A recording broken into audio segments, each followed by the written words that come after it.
Le signé-consigné à suivre avec l'information principale ce soir. Ce sont les enquêtes qui sont menées sur la mort de Quentin Derenque, 23 ans, ce jeune militant identitaire tué samedi, tabassé au sol à coups de poing et à coups de pied par au moins 6 agresseurs différents cagoulés. C'est ce qu'a précisé tout à l'heure le procureur de Lyon, qui a fait donc un point sur cette enquête. Pour l'instant, une dizaine de témoins ont été entendus, pas d'interpellation, mais c'est une enquête pour homicide volontaire. Et c'est une affaire qui est devenue politique. Ce matin, sur BFM TV, la porte-parole du gouvernement a mis en cause directement la responsabilité de la France insoumise dans ce climat de violence. Écoutez Maude Bréjean.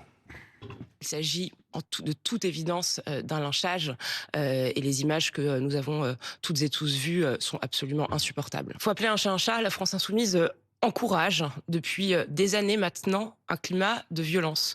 La France insoumise a des liens avérés et assumés avec des groupes d'ultra-gauche extrêmement violents. Je pense par exemple à la Jeune Garde. Il y a donc vis-à-vis du climat politique, du climat de violence, une responsabilité morale de la France insoumise. Responsabilité morale évidente. de la France insoumise dans la mort de Quentin.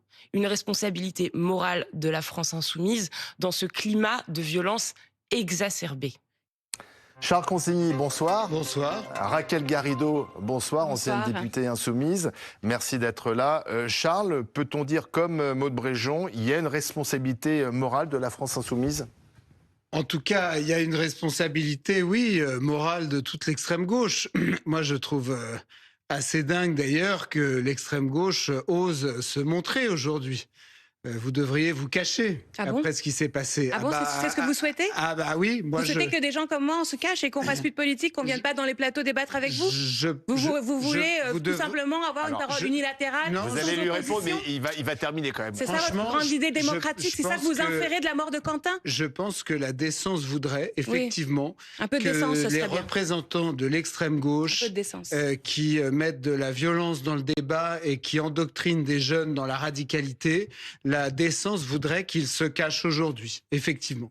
Je le pense. Et par ailleurs, moi, ce qui me désole, c'est que ces jeunes-là, qu'il s'agisse des jeunes du collectif Némésis et de toutes ces formations ou de ces horribles autoproclamés antifa, qui sont pas du tout antifa, qui sont qui sont fascistes, eh bien, je suis assez désespéré de les voir épouser des causes extrêmes. Je pense qu'on pourrait réunir la jeunesse française derrière le drapeau français, mais c'est un autre sujet. Mais je pense que s'il y avait plus de patriotisme de façon générale, on n'en serait pas là.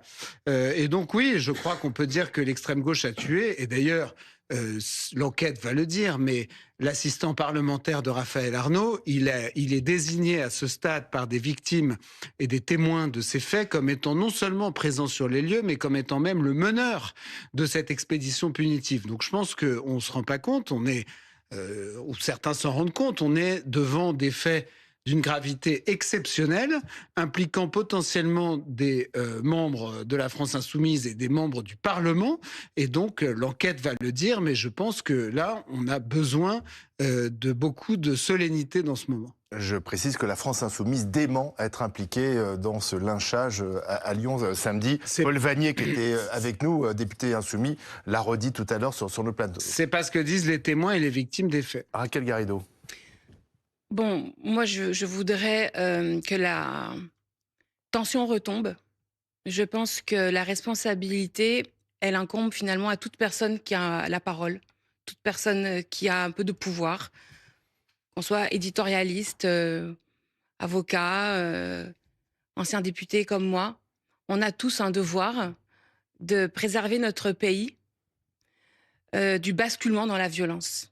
Comment vous l'expliquez, ce basculement dans la violence ?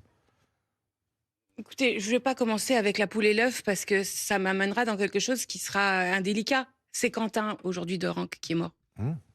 Donc je peux vous faire, si vous voulez, le passif de la violence d'extrême droite. Mais je le dis franchement, j'ai pas... Comment aujourd'hui un jeune homme de 23 ans peut mourir tabassé dans les rues d'une grande ville française parce que politiquement il n'est pas d'accord avec les personnes qui sont en face? Parce qu'il y a aujourd'hui des secteurs activistes qui ont choisi d'agir non pas par les urnes, non pas par des modalités pacifiques, mais par le coup de poing. Et cela a donné des rixes, cela a donné des violences. Et dans ce cas-ci, ça a donné la mort de Quentin Derenque.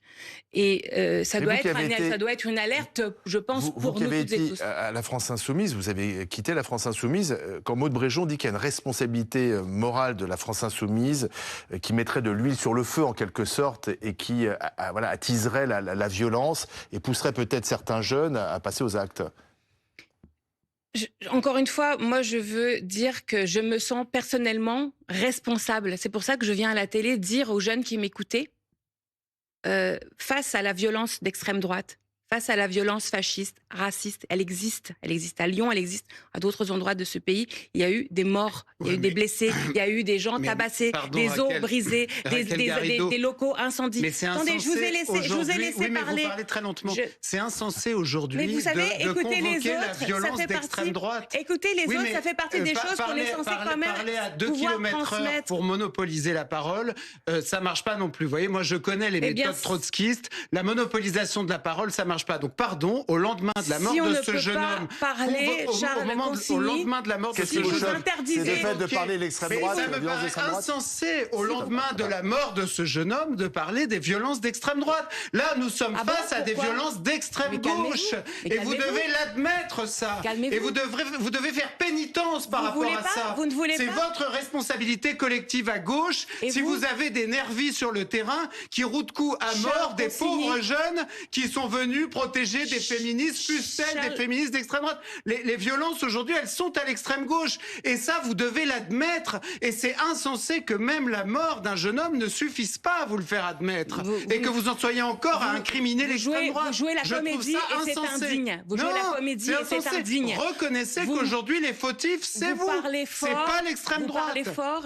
Et parler fort pour faire taire votre contradiction. C'est indécent, je suis désolé. Pour faire taire la contradiction, c'est le propre de ce qui crée la violence dans une société. Les modalités violentes pour essayer d'arbitrer les conflits en politique naissent lorsque les modalités pacifiques sont éteintes.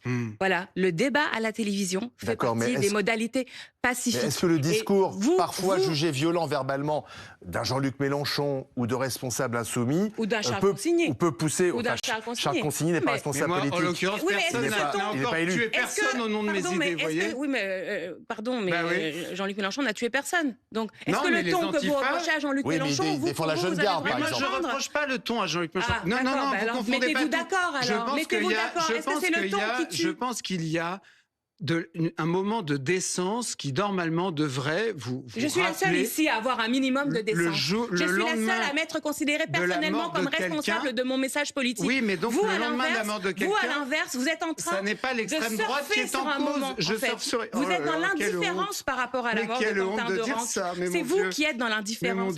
Parce que vous ne mesurez pas la portée de ce que vous faites. Ce qui est intéressant, c'est que vous n'êtes pas la seule, puisque j'ai entendu effectivement d'autres gens, effectivement des gens de gauche, qui s'attaquaient à qui aujourd'hui, qui s'en prenaient à Némésis, en disant qu'est-ce que c'est Némésis. Ce collectif qui était sur place pour perturber la conférence de Rima Hassan, et le jeune Quentin était avec eux. C'est un collectif d'extrême droite, etc. C'est-à-dire que la victime est dans les rangs de Némésis, c'est un jeune homme qui meurt, et qu'est-ce qu'on a ? On a des gens qui viennent incriminer non pas les auteurs du meurtre, mais ce fameux collectif. Qu'on discute de ce collectif et tout, pourquoi pas, mais pas aujourd'hui, pas le lendemain de la mort de ce garçon, c'est tout. Moi, c'est ça que je dis. Je n'ai pas parlé de Némésis. Donc, non, vous non. Donc, bon, vous non. Donc, est-ce que vous pouvez débattre avec moi, baisser d'un ton, alors, qu'est-ce qu'on fait maintenant aujourd'hui ? Et avec moi, essayer de véhiculer un message que peut-être nous pourrions porter ensemble, ce ne serait pas totalement inapproprié, de dire, vous avez des amis à l'extrême droite, vous avez des amis chez Némésis. Moi, j'ai des amis à gauche. Vous avez des amis chez la Jeune Garde Alors non, je ne connais pas personnellement les militants de la Jeune Garde. Mais je leur dis. Est-ce que la Jeune Garde ne doit plus être soutenue par LFI ? Écoutez, la Jeune Garde que le gouvernement veut dissoudre, on attend une décision du Conseil d'État. Je rappelle que Raphaël Arnaud, qui est député LFI aujourd'hui, a cofondé ce mouvement de la Jeune Garde.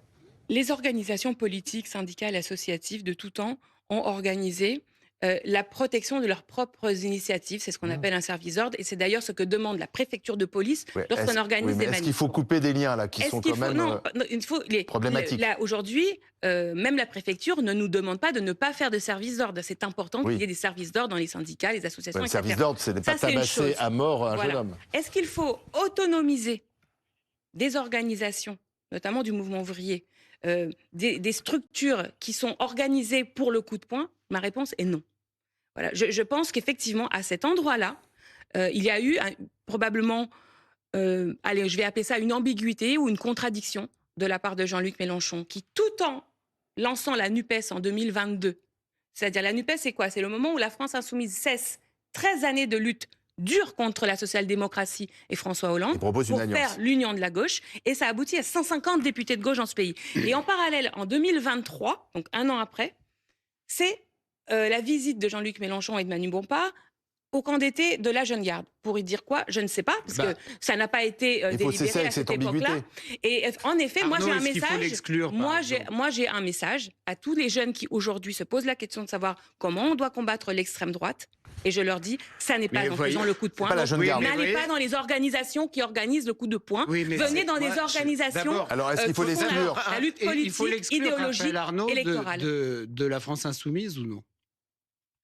Écoutez, je pense que Raphaël Arnaud, en tant que dirigeant fondateur de la Jeune Garde, a aussi une responsabilité à l'égard des jeunes qu'il a mis en mouvement. Donc ça, quelque part, c'est à lui de faire. Et Jean-Luc Mélenchon aussi, à l'égard de Raphaël Arnaud et à l'égard de ces jeunes-là. Ce que je veux préserver, moi, et ça les regarde, je veux dire, je ne sais pas ce qu'ils ont dit aux jeunes de leur mouvement. Et au demeurant, même le procureur aujourd'hui n'a pas indiqué que ce mouvement-là en particulier était lié à la mort de Quentin Derengue. En tout cas, il y a plusieurs témoins qui l'ont vu sur les faits. L'assistant parlementaire de Laurent Nunez a cité le mouvement La Jeune Garde hier soir. De toute façon, nous ne pouvons faire autrement que de travailler sur la base de ce qu'a dit le procureur. Donc, restons là. Mais il n'en demeure pas moins que, quand bien même, de toute façon, je pense qu'il y a une question éthique qui est posée. Dans un moment où l'extrême droite est forte, elle est à 40% dans les urnes, elle a des outils armés, elle a des bandes armées de milices. Il y a 2000 personnes en armes. Mais c'est un fait. C'est étonnant, ça ne vous inquiète pas. Il y en a autant l'extrême gauche à l'ultra-gauche. Non, c'est pas ce que disent du tout les services. Dans les fichiers S, alors je vais vous donner des chiffres. Pardon, je vais vous donner des chiffres pour qu'on soit précis. C'est le nombre de fichiers S. Et on a fait un comparatif entre les fichiers S à l'ultra-gauche et les fichiers S à l'ultra-droite. On va vous montrer les chiffres et vous allez voir que les renseignements font leur travail. Il y a 10 000 personnes qui sont liées à la mouvance ultra-gauche, 10 000 personnes, dont 3 000 fichiers S. Il y a 3 300 personnes liées à la mouvance d'ultra-droite, donc 3 fois moins quasiment, dont 1300 fichiers S. Et ce sont des chiffres du ministère de l'Intérieur. Et il y a d'autres chiffres, par exemple, le ministère de l'Intérieur dit qu'il y a 2000 personnes aujourd'hui en armes dans des réseaux survivalistes, accélérationnistes. Par exemple, je vais prendre mon cas. 2 individus zémouriens se sont donné rendez-vous en décembre 2021 pour tourner un film sur comment m'assassiner avec des armes lourdes et ont tourné cette vidéo et l'ont fait circuler. D'accord? Donc, qui a 5 ans. Ça, en 2021, décembre 2021. Mais vous avez... Oui, mais en Garrido, en quoi ça justifie? Depuis 5 ans, la chose s'est calmée. Est-ce que ça s'est calmé? C'est intéressant ce que vous dites. Aujourd'hui, c'est un militant ultra-droite qui a été tué. Mais bien sûr, je n'ai pas dit l'inverse. Et c'est pour ça que j'ai commencé en disant... Vous m'avez posé la question. J'ai commencé par dire... Non, mais moi, je trouve ce discours hallucinant. Vous pouvez pas. Aujourd'hui, ce qui est naïf, c'est d'aborder la question de la violence en ne parlant pas de la violence de l'extrême droite. Alors, mais on a bien compris. Si on a envie... L'extrême droite tue des gens dans la rue, là? Oui. Alors, l'extrême droite, Jamel Benjabala, par exemple, dans le Nord. Bien sûr, il y a des morts, mais enfin, Federico Arambourou, ça vous dit quelque chose? On a parlé de Clément Méry, qui, je crois que c'était sous François Hollande. Non, mais je voudrais qu'on avance un petit peu. Là, je vous ai dit non. On va rentrer dans une longue période électorale. Des familles, etc. On peut aussi avoir un petit peu de décence par rapport à tous les morts. D'accord, simplement. On ne va pas faire un palmarès. Exactement. Ce qui est important, c'est de savoir maintenant comment on évite que ça se transforme en guerre civile. On va rentrer dans une période électorale qui va être très longue. Est-ce que cette radicalité, vous craignez qu'elle s'exprime de plus en plus dans la rue, à coups de poing, voire peut-être avec des armes?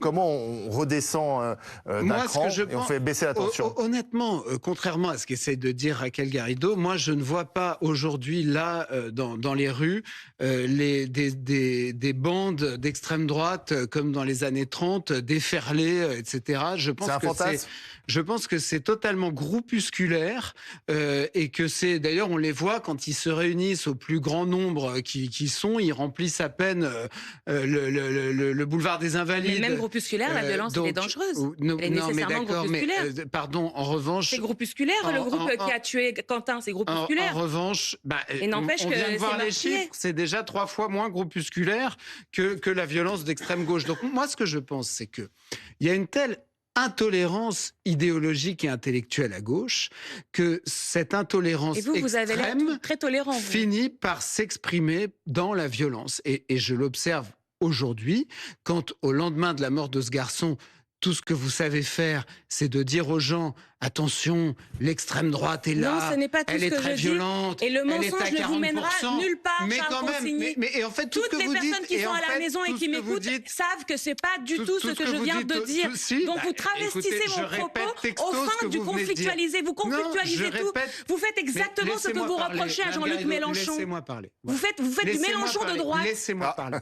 C'est un hommage ou c'est non, mais c'est pas un hommage. Respectez le temps de parole de votre contradicteur. Vous me laissez parler. Eh bien, respectez on n'est pas au mon Politburo. Hein, vous n'avez pas encore gagné. Voyez, regardez-vous. Vous n'avez pas encore gagné. On n'est pas au Politburo. J'ai pas d'air. Je suis recroquevillé sur le micro. Là, j'ai 0 air. Raquel Garrido, elle a plutôt été exclue du Politburo.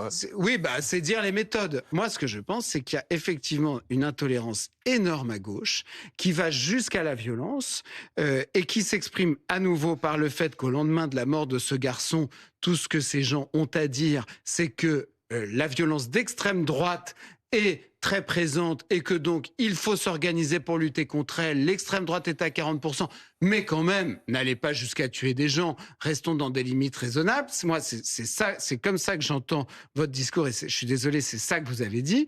Et donc, je pense que c'est d'une gravité exceptionnelle et je pense que le problème, c'est que ces jeunes qui ont besoin d'une espèce d'idéal politique, qui ont besoin de quelque chose qui les dépasse, aujourd'hui, il n'y a rien qui les emmène derrière l'idée patriotique. Et ça, je pense qu'on peut...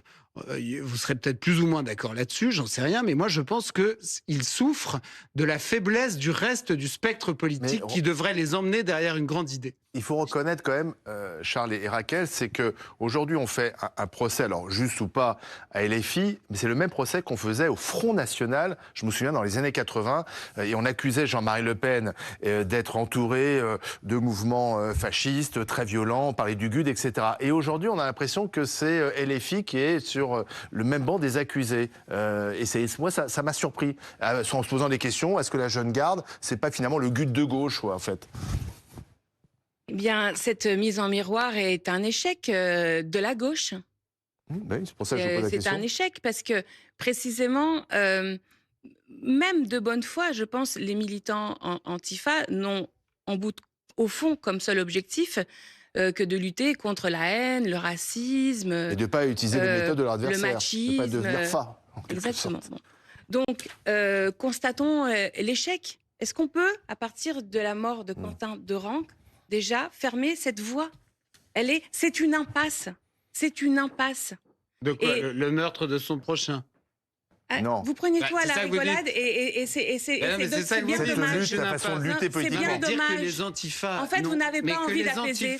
Charles Consigny, c'est dommage. Je suis désolé, dire que les antifas n'ont comme objectif que la paix entre les hommes. Écoutez, moi je suis venue ici. C'est compliqué. Charles Consigny, moi je suis venue ici pour apaiser les choses. Les antifas, ils ne s'expriment que dans la violence, Madame Garrido. Je constate que vous ne voulez pas. Mais non, mais j'ai le droit de pas être d'accord avec vous. Je trouve ça dingue que vous disiez que les antifas sont pacifistes.